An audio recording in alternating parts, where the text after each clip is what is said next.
Episode 4 marks the beginning of the Omi arc by adapting chapter 22 and 23. And a major change comes in the form of the anime skipping the epilogue of chapter 21.5, where the manga introduces the MacGuffin used for this episode, being the last ticket to the Omi festival, and instead has Aina bring it up during the girls' party, where Chisa remembers about it, implying the ticket's introduction happened off-screen in the anime's context. If I were to guess a reason as to why this change was made, it's probably because they couldn't properly place it in the anime, which would have been at the very end of episode 12 of season 1, as if they went that route, it would have acted as a kinda soft confirm for season 2, but given that we're only now getting this season, 7 years after the first one aired, it was probably uncertain if we'd even get a second season on the production side of things back in 2018. So omitting this sequence seems to have been made because of that uncertainty. Either way, back to episode 4, rewinding a bit to the beginning of the episode, the anime removes this visualization of the male peekaboo parties when Aina proposes a girls' party. And now Chisa also no longer shades Aina with a picture taken during Otori, aka episode 12 of season 1. And the anime also omits this panel of drinks during Aina's reasoning for the party. And in turn, when the girls walk to Chisa's room, Nanaka holds beer cans instead of glasses now. Also, there's this absolutely insane Easter egg in Nanaka's room here. Like, there's already a lot to digest in this shot as it is, but I want to draw your attention to this poster on the left of young Chisa. If it looked familiar to you, that's because it's originally from episode 1 of season 1, where Chisa has a flashback of when she and Iori last met 10 years ago. This is insane because Nanaka literally Joseph Stalin's Iori's ass out of the image.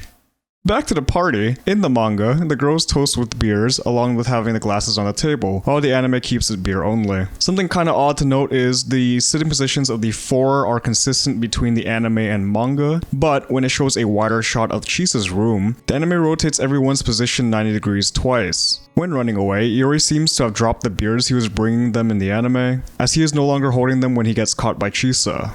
And later, the anime cuts the panel of Iori pulling out a chair when talking to Toshio. After Chisa bumps her knee, Nanaka takes a picture of her, but the photos would actually be different between anime and manga given her position changes. When Toshio has Iori bring the girls sashimi, the anime removes these panels showing that he's now reluctant to bother them. A somewhat funny change is, instead of showing flashback panels from episode 1 and 3, the anime gives us brand new visualizations of Nanaka and Azusa, and in turn gives Iori a much more devious expression when explaining to Chisa that she's in danger, as opposed to his concerned one in the manga.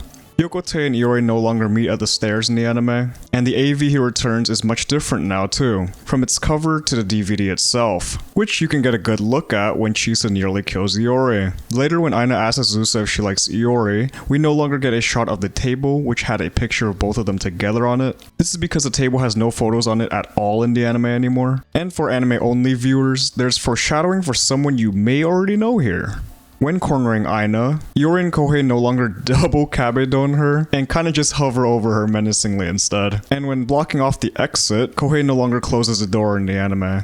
A big change that the Grand Blue anime already made was the King's Game plotline in episode 9 of season 1 is actually from the current chapter that this episode's adapting. So in turn, it is cut here to avoid redundancy. And I'm glad that this relatively large change doesn't negatively affect this episode either. After getting kicked out, Iori and Kohei no longer go to a peekaboo party. Additionally, some of their dialogue is cut here too. And for this half of the episode, it omits the last panel of the chapter, where Nanaka can be seen saving a recording of the girls' party.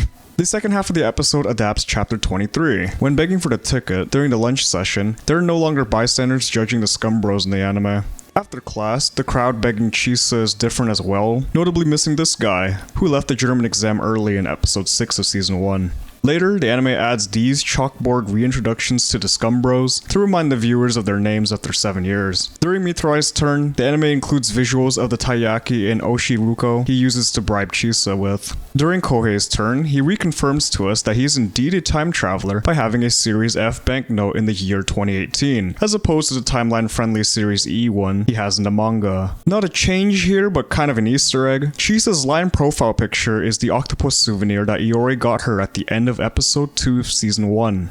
And I will be making a video regarding all of the characters' PFPs later on, since they surprisingly have a bit of depth to them. Anyway, the anime adds a clock into this shot to let us know that it's currently around 3:05 PM. During Iori's turn, Chisa has this inner monologue.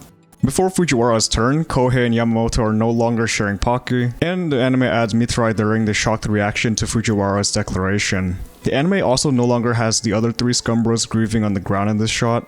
Sadly, the anime omits this panel of Yorie's resolve and will to live, which references Season 1, Episode 1, and various scenes from Episode 6, along with the first half of this episode. But I am glad that they did do this panel justice at least. The anime changes Kohei's chloroform cloth to have Rarako now instead of a cat girl, and sadly again it moves this funny ass fight scene off screen. I mean, just look at Kohei. The Scum Bros are also less battered in the anime compared to their manga counterparts here. Chisa's ticket orientation is also flipped here for this shot of the Scum Bros' weapons of choice for their free-for-all. And finally, during the establishing shot of Grand Blue, it is now switched to night instead of daytime. So far, this episode has had the most and biggest changes, but also more Easter eggs and callbacks than the previous ones. And it was great seeing the Scum Bros again, honestly. Anyway, see you next week when we break into Omiyu.